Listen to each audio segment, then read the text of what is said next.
इस क्लास में हम पढ़ने वाले हैं लेटेंट हीट के बारे में। लेटेंट मींस हिडन या छिपी हुई, ऐसी हीट जिसको थर्मामीटर डिटेक्ट नहीं कर पाता, पता नहीं कर पाता, जिसके बारे में जानकारी नहीं दे पाता, हम उसको बोलते हैं लेटेंट हीट।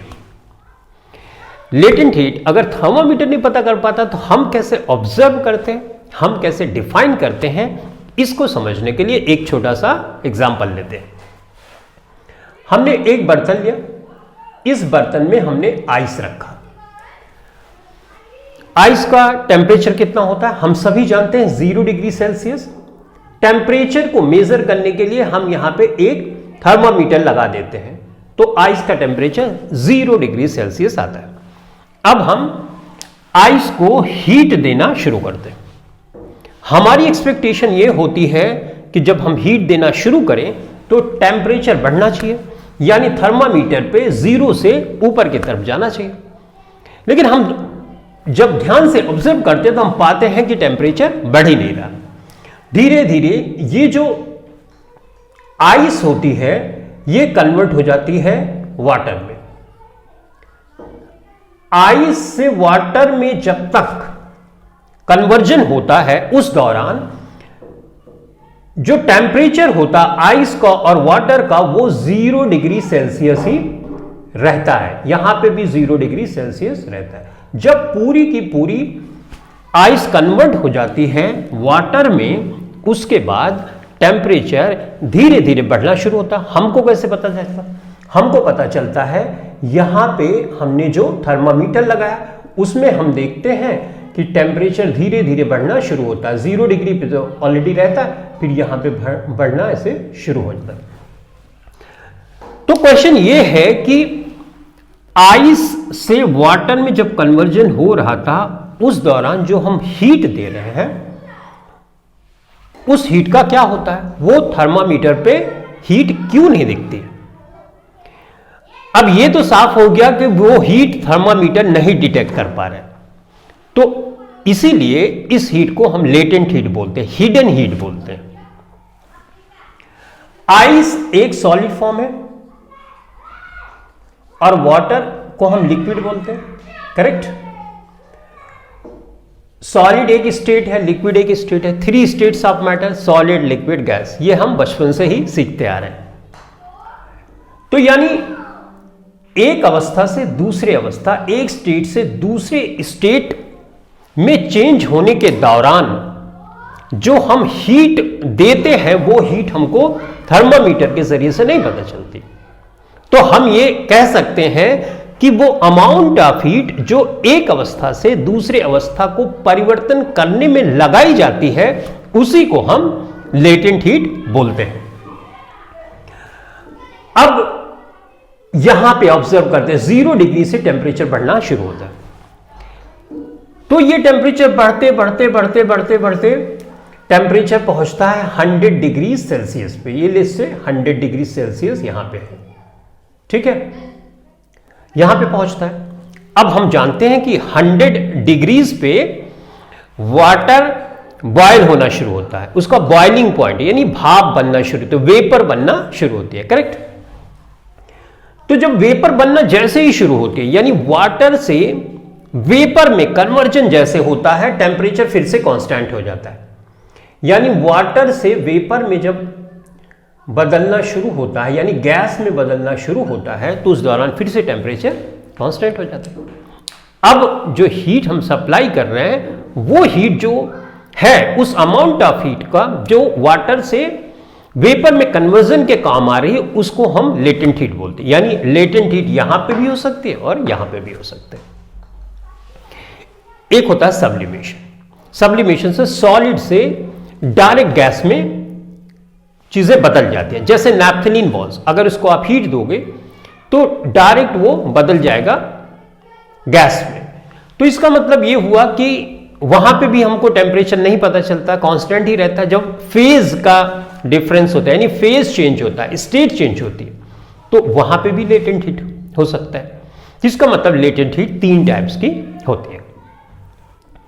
अब टाइप समझने से पहले हम यह समझते हैं कि जब सॉलिड से लिक्विड या लिक्विड से गैस में जो कन्वर्जन हो रहा, उस दौरान जो हीट हम दे रहे हैं वो हीट हमको पता नहीं चल पा रही, तो वो हीट जा कहां रही है, जिसको ये टेम्परेचर नहीं डिटेक्ट कर पा रहा है। तो आइए उसको समझते हैं। देखो सॉलिड है, ये सॉलिड का दो मॉलिक्यूल है जो कि पास पास है। जब आप शुरू में हीट देते हो तो जो हीट रहती है वो इसके बीच का जो बॉन्ड है उसको कमजोर करने में या उसको तोड़ने में काम आता है।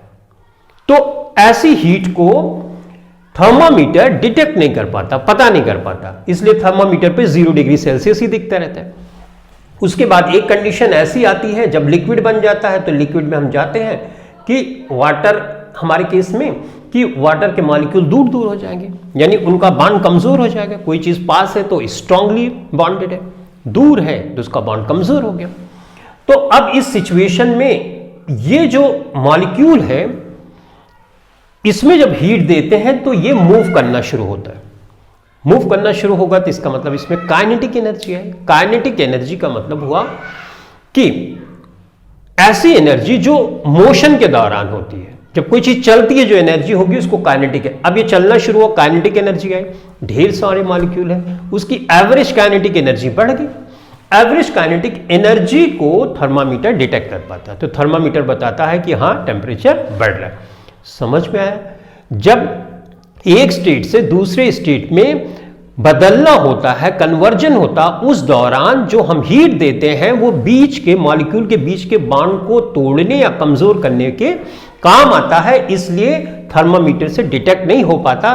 और वो अमाउंट ऑफ हीट जो डिटेक्ट नहीं हो पाती उसी को हम बोलते हैं लेटेंट हीट। ठीक है, अब देखो जैसे मान लो अमाउंट ऑफ हीट आपने कुछ दिया, आइस से वाटर में कन्वर्जन हो गया, उसको आपने बोला लेटेंट हीट। लेकिन अगर वाटर से आइस में आप कन्वर्ट करना चाहते हो तो जितनी हीट दी है वो हीट आप निकाल दो। जब निकाल दोगे तो ये आइस में कन्वर्ट हो जाएगा वाटर। इसका मतलब ये जो अमाउंट ऑफ हीट दे रहे हो कन्वर्जन के लिए, वाटर से आइस में कन्वर्जन के लिए अगर अमाउंट ऑफ हीट आप निकाल लोगे, यानी जो एब्जॉर्ब हीट है और जो रिलीज हीट है वो दोनों इक्वल होती है। ठीक बात है? तो इतनी बातें समझने के बाद आइए हम थोड़ा सा लिखते हैं। देखो लेटेंट हीट अभी हम ये लिख सकते हैं कि अमाउंट ऑफ हीट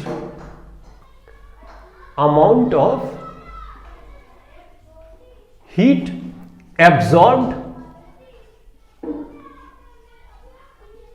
और released, correct, during phase change. Phase मतलब अवस्था, स्टेट,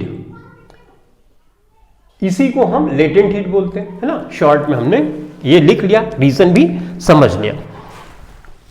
अब आइए इसको डिफाइन करते हैं हम।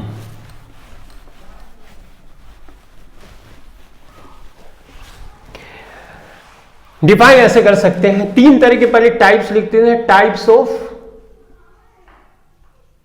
Latent heat,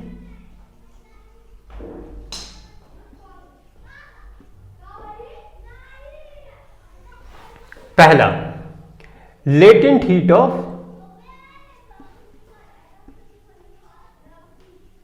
fusion. फ्यूजन का मतलब सॉलिड से लिक्विड में बदलने को हम फ्यूजन बोलते हैं। ठीक है। दूसरा है लेटेंट हीट ऑफ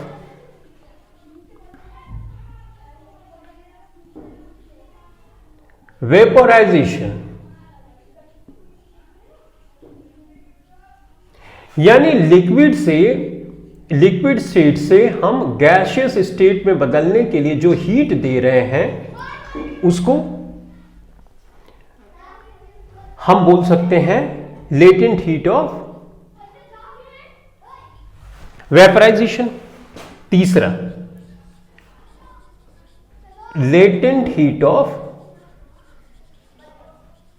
सब्लिमेशन, यानी सॉलिड से हम डायरेक्ट गैस में बदलने के लिए जो हीट दे रहे हैं और जो हमको थर्मामीटर से नहीं पता चल पा रही, उस अमाउंट ऑफ हीट को हम बोल सकते हैं heat of latent heat of sublimation. ठीक है, तो तीन टाइप्स हो गए। अब एक को मैं डिफाइन कर देता हूं, दूसरे को सिमिलर ही तरीके से आपको डिफाइन करना होगा। तो आइए इसको मैं लिख देता हूं।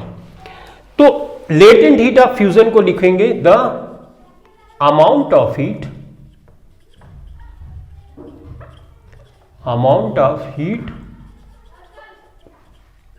that is required to change 1 kilogram of a solid into liquid at atmospheric pressure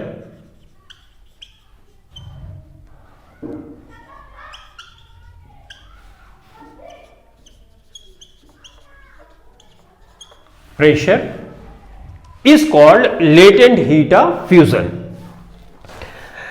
देखो अमाउंट ऑफ हीट, जितना अमाउंट हीट का है, जो 1 किलोग्राम अगर सॉलिड का ले लोगे तो 1 किलोग्राम पूरा का पूरा सॉलिड लिक्विड में कन्वर्ट हो जाए, उस दौरान जो आप हीट दोगे उसको आप बोलोगे latent heat of fusion. Atmospheric pressure, atmospheric pressure मतलब प्रेशर आप कांस्टेंट रखो, प्रेशर बढ़ाते या घटाते नहीं रहो। तो एटमॉस्फेयर का जो प्रेशर है, जनरल प्रेशर, उसको हम बोलते हैं एटमॉस्फेरिक प्रेशर। ठीक है, अब इसी तरह से इसको डिफाइन करना है। लेटेंट हीट ऑफ वेपराइजेशन बिल्कुल सिंपल है, आप लिखोगे the amount of heat same that is required to change 1 kilogram of a liquid, है ना, into gas at atmospheric pressure is called latent heat of vaporization। Simple. अब इसमें इसको define करना है, तो the amount of heat that is required to change 1 kilogram of solid into gas at atmospheric pressure is called latent heat of sublimation। तो I hope बहुत अच्छी तरह से आप समझ पाए होंगे कि लेटेंट हीट क्या है। शॉर्ट में मैं आपको बता देता हूं, एक बार फिर से रिवीजन करा देता हूं। लेटेंट हीट का मतलब ऐसी हीट जो एक फेज, एक अवस्था से दूसरी अवस्था को परिवर्तन के दौरान हम देते हैं और जिसका पता हम टेम्परेचर स्केल से नहीं कर पाते हैं, उसको बोलते हैं लेटेंट हीट। अब लेटेंट हीट का एक फार्मूला है, बहुत सिंपल सा फार्मूला है। देखो लेटेंट हीट को लिखेंगे L से और हीट को हम लिखते हैं Q से,